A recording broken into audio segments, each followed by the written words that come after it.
Hello বন্ধুরা, good morning. আজকে সকালবেলা উঠে সবার আগের কাজ হলো 2 বালতি জল নিলাম।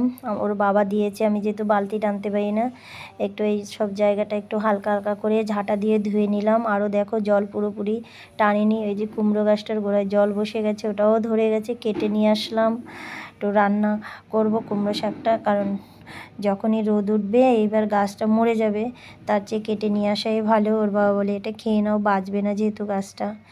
নিয়ে তাড়াহুড়ো করছি। ভাতও বসিয়ে দিয়েছিলাম, ভাতটা হয়ে গেছে, তোমাদের দেখাতে পারিনি। ডালটা বসিয়ে দিয়েছি, ডালে সোমবার দিয়ে দিলাম। ওদিকে কড়াইতে একটু জলও দিয়ে দিয়েছি, কারণ কুমড়ো শাকটা বসাবো। সবজিটা কেটে নেব। তার আগে একটু ধনেপাতা কেটে নিচ্ছি, কারণ ডালে দেব। ধনেপাতাটা ধুয়ে ডালে দিয়ে দেব। ডালে দিয়ে দিলাম, গ্যাসটা হালকা করে দিয়েছি। আর এই আলুটা কেটে নিচ্ছি। আলুটা ছুলতে গিয়ে দেখি আলুটা ধরে গেছে, তা অর্ধেক কেটে ফেলে দিয়েছি। আর এই অর্ধেকটা নিয়েছি, এটাই এই সবজিতে দিয়ে দেব। দেখো, আর একটু বেগুনটা অর্ধেক কেটে নেব। এইটুকু বেগুন 10 টাকা দাম নিয়েছে। তোমার এখন অবধি মানে কি বলবো, সবজি গাছের গোড়ায় হয়তো জল লেগেছে। সবজিওয়ালা বলছে 2 দিন ধরে মার্কেটে যেতে পারছি না, এরপরে সবজির আরও বেশি দাম হবে। হ্যাঁ সত্যি তাই, গাছগুলো তো সব মরে যাবে। জল পেয়েছে যেহেতু, সব সবজির গাছে দাম তো বেড়েই যাবে। কি আর করার আছে বলো, খেতে হবে। যাই দাম হোক, হয়তো একটু বেশি খেতাম, সেটা একটু কমিয়ে দেবো খাবারটা, এটাই। আমি আবার তাই বললাম সবজি দাদাকে। বলছে কি বলবো মা বলো, যেমন দাম তেমন তো আমাদের বিক্রি করতে হবে, আমাদেরও তো 2 পয়সা লাভ না হলে আমরাই বা কী খাবো। বললাম হ্যাঁ সে তো ঠিকই। এতগুলো কথা উঠলো ওই বেগুনটা নিয়ে, কারণ বেগুনের দাম 10 টাকা, সেটা আমি বললাম যে এইটুকু বেগুন দাদা 10 টাকা। তখন এতগুলো কথা উনি বলল, সেটাই আমি তোমাদেরকে বলছি। যাই হোক, শাকটা বসিয়ে দিলাম। এবার তোমার ডালটাকে ঢেলে নেব আমি। দেখো, ডালটাকে ঢেলে নিলাম। এই সব নিরামিষ করব, শাক করব, আর একটু করলা আলু ভেজে নেব, তোমাদেরকে দেখাবো আমি। করলা আলু এখানে কাটতে বসে গেছি ছুলে। হ্যাঁ মানে বসে গেছি, আলুটা ছুলে এখানে কাটবো।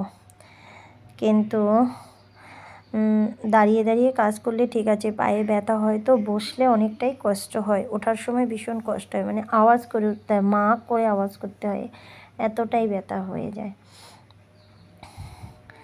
বেশ দেখো, বৃষ্টি হচ্ছিল, বেশ ঠান্ডা লাগছিল। যেই বৃষ্টিটা শেষ হয়ে গেল, আজকে সকাল থেকে রোদ উঠছে। রোদ ওঠার সাথে সাথেই কি বলবো, সেই যেন গরম গরম, মানে উঠতে না উঠতেই আবার গরম লাগছে। আর ওদিকে আমার লাউ গাছটা মরে গেছে। এবার লাউ গাছে সেই পাদুনি পোকা না কি বলে, তাতে ধরেছে। এবার ওইগুলো সব ছাড়াতে হবে, কারণ সবার গায়ে উড়ে উড়ে পড়ছে। ওই একজন আমার শ্বশুরও বলছে যে খুব পোকা হয়েছে, গাছটা কেটে দাও, কারণ ঘরের মধ্যে ঢুকে যাচ্ছে। দেখো, এখানে বসে কাটতে পারলাম না, কারণ কাটাটা ঠিকঠাক মতো হচ্ছিল না, তাই বাধ্য হয়ে নিচে নেমেছি। নেমে বটি দিয়েই কেটে নিচ্ছি। 4টা করলা আছে, করলা 4টাও কেটে নেব। করলা আলুটা ভেজে নেব। আর ওদিকে তো দেখতেই পেয়েছো, শাক আর ডাল। ব্যাস, আজকের এটাই মেনু, এটা দিয়েই খাওয়া হবে। মাছ ফাছ কিছু আনা হয়নি।